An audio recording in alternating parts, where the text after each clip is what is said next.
Dominance is the process or is the phenomena in which the one of the character is neither completely dominant nor completely recessive. ठीक है? Here the character of the parents are incompletely dominance. That are they show an intermediate character. वो क्या show करते हैं? एक intermediate character show करते हैं F1 generation या नेक्स्ट जनरेशन के अंदर. ठीक है? Just like we are going to discuss about just like we are going to take an example. One character was red colour, capital R लेते हैं, that was red colour, and the other trait was white colour. Other was white colour, that was represented by the small R. ठीक है? Then in the it was the parental combination. ये कौन सा generation था? Parental generation था. ठीक है? Then इनका रिप्रोडक्शन हुआ और कैपिटल आर आर बनेगा. अगर कंप्लीट डोमिनेंस होता तो यहां पर हम रेड या व्हाइट कलर अकॉर्डिंगली, जो डोमिनेंस के अकॉर्डिंग होता, कंप्लीट डोमिनेंस के अकॉर्डिंग हम उससे शो करते. लेकिन यहाँ पर इनकम्प्लीट डोमिनेंस है.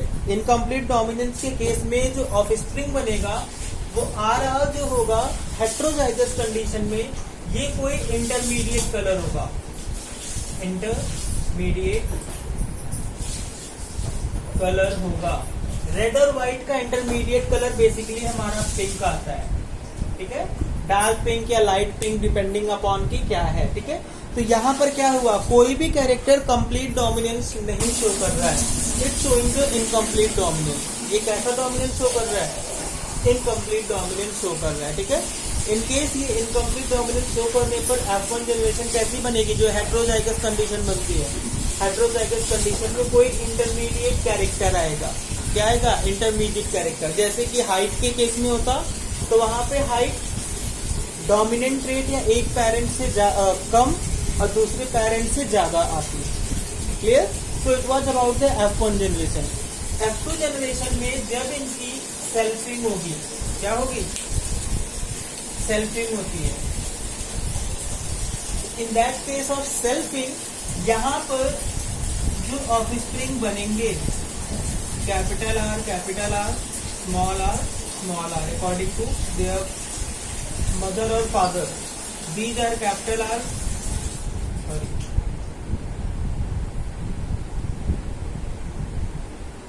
Capital R, small R and small R. ठीक है? अब कंप्लीट डोमिनेंस में तो इनका जीनोटाइप और फिनोटाइप अकॉर्डिंगली 3:1 एंड 1:2:1 होता था. बट यहां पर geno as well as phenotype will become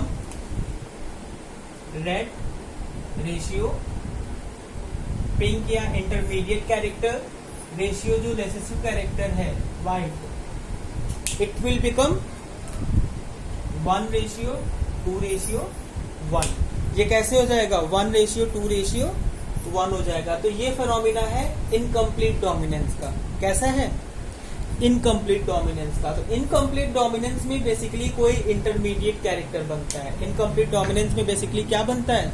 एक इंटरमीडिएट कैरेक्टर हमारा जो हेट्रोजाइगस है वो इंटरमीडिएट कैरेक्टर शो करेगा. वो अपने दोनों ही पेरेंट्स से अलग होगा और उनका इंटरमीडिएट कैरेक्टर शो करेगा. क्लियर? कोडोमिनेंस के केस में जो पेरेंटल एलील्स होते हैं, जो पेरेंटल क्या है? एलील्स है, यानी कि उनके जो ट्रेट्स हैं वो उनके एलील्स एक दूसरे पर इक्वली डोमिनेंट होते हैं. क्या होते हैं? इक्वली डोमिनेंट होते हैं.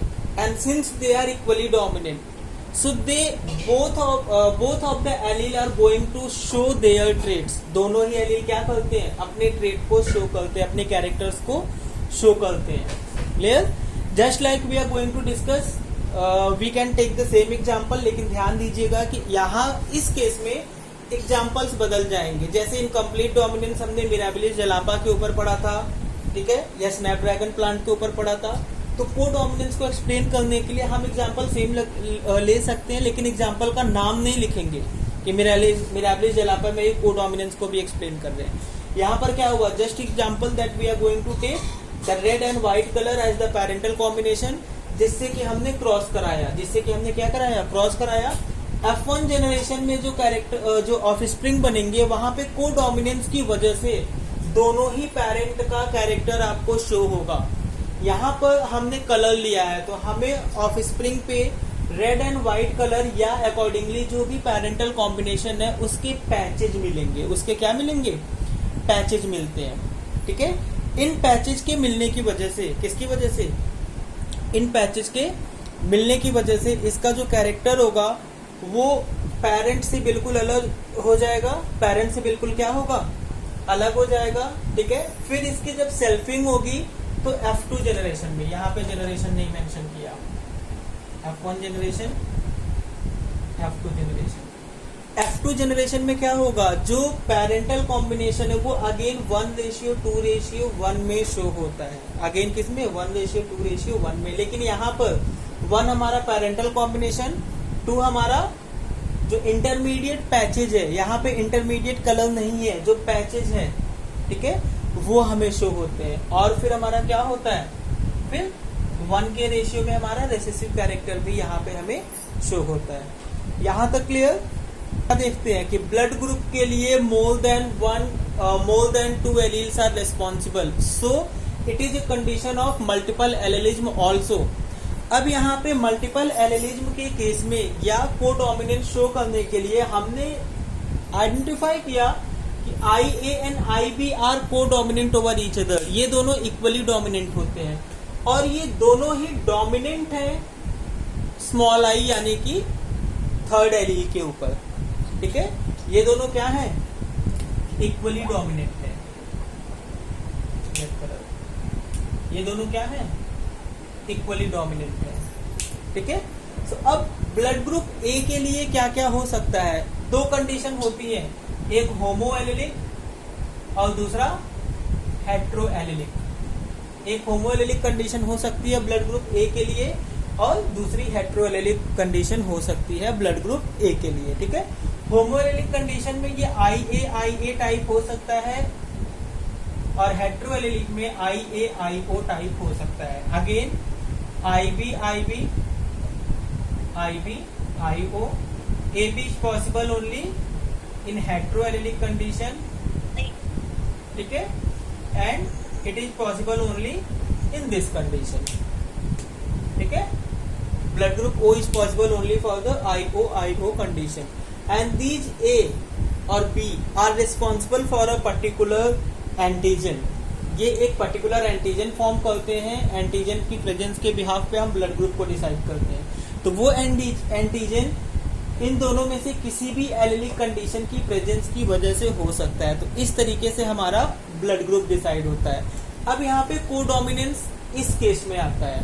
कोडोमिनेंस कहाँ पे आ रहा है, in this case that when the allele of antigen A and antigen B are together, they both show their impact and they both form the respective antigens.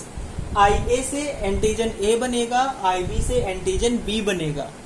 ठीक है, तो यहाँ पर क्या शो हो रहा है, कोडोमिनेंस की कंडीशन है, दोनों ही क्या है, इक्वली डोमिनेंट है, दोनों ही एक साथ अपनी डोमिनेंस को शो करते हैं। Clear. Now we are going to discuss the law of independent assortment. इसकी स्टेटमेंट हम सबसे पहले देख लेते हैं। ठीक है, so law of independent assortment shows that when 2 pairs of trait are combined in a hybrid, the segregation of one pair of character independent of the other pair of characters.